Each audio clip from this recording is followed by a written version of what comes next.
Bonjour madame, bonjour monsieur. C'est la 49e séance aujourd'hui et ça s'appelle le troisième cycle au cycle existentiel.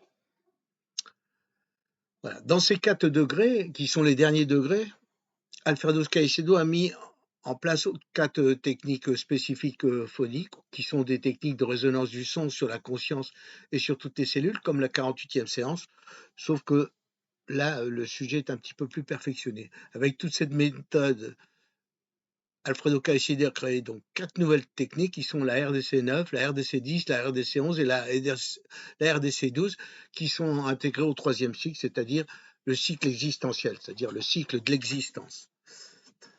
Alors, on va reprendre comme on fait d'habitude chaque RDC.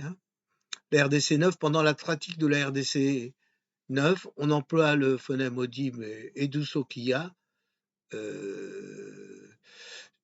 sur les 5 centres isokai ou sur les 5 parties du corps avec les 5 centres d'énergie, plus le point de totalisation, c'est la marche de la liberté où l'on a les yeux mi-ouverts, quelquefois fermés avec une capacité de libre choix comme si c'était la première fois. Voilà, on marche et on rythme en même temps sa marche et on est en prononciation ça. La RDC 10, donc ensuite, pendant la pratique de l'RC 10, on emploie le phonème no audible et Usomiya sur les 5 systèmes isokai ou les 5 parties du corps avec ces 5 centres d'énergie plus le point de la totalisation sur le 6e point. Dans cette marche avec les yeux mi-ouverts ou fermés, nous essayons de voir les objets et les choses avec leurs valeurs passées, présentes et futures, comme si c'était la première fois avec un sentiment profond de liberté. Oui, parce qu'en fait, toutes les choses ont une valeur pour nous, êtres humains, et c'est pas la conscience qu'on va chercher chez les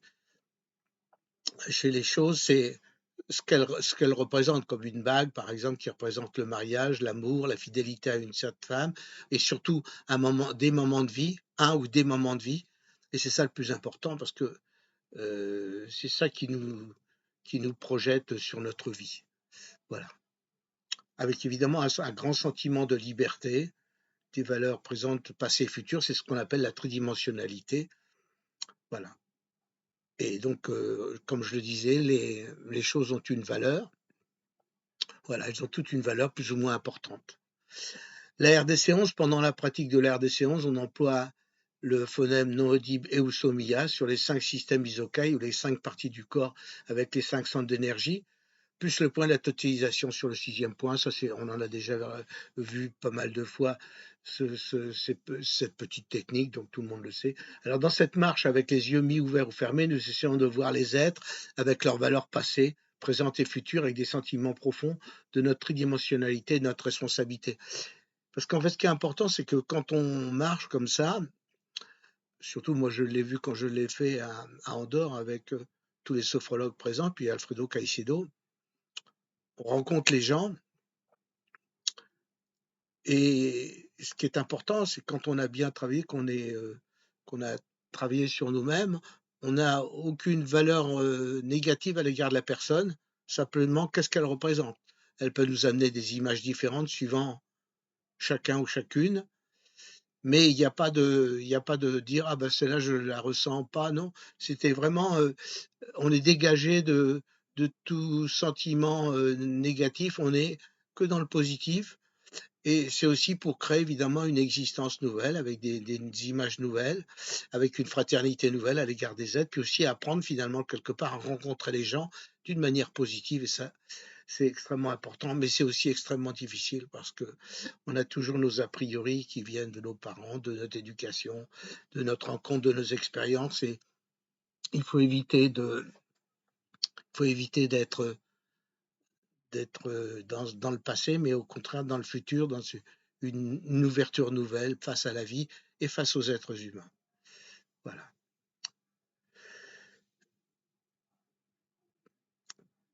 Pendant la pratique de la RDC 12, on emploie le phonème no audible et Usomiya sur les 5 systèmes isokai ou les 5 parties du corps avec les 5 centres d'énergie, plus le point de focalisation sur le 6e point.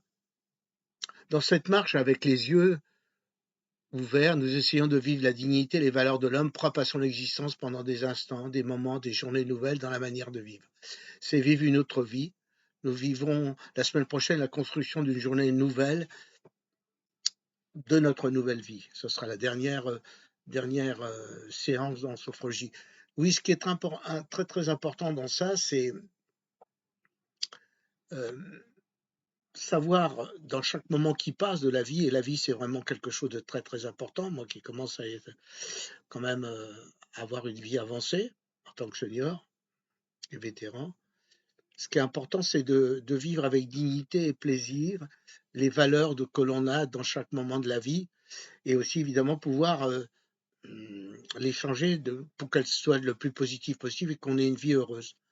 Être heureux, avoir le bonheur, c'est pas posséder tout, c'est pas avoir des milliards, encore que bon, la vie est quand même pas facile, il faut quand même avoir un petit peu d'argent, mais ce qui est important, c'est notre manière de vivre, notre existentiel, ce, ce- ce- cette intentionnalité de vie qui nous pousse à faire plein de choses, qui nous pousse à être heureux, qui nous pousse à changer les choses, qui nous pousse à aller dans un autre continent, qui nous pousse à faire des choses nouvelles. C'est ça l'intérêt.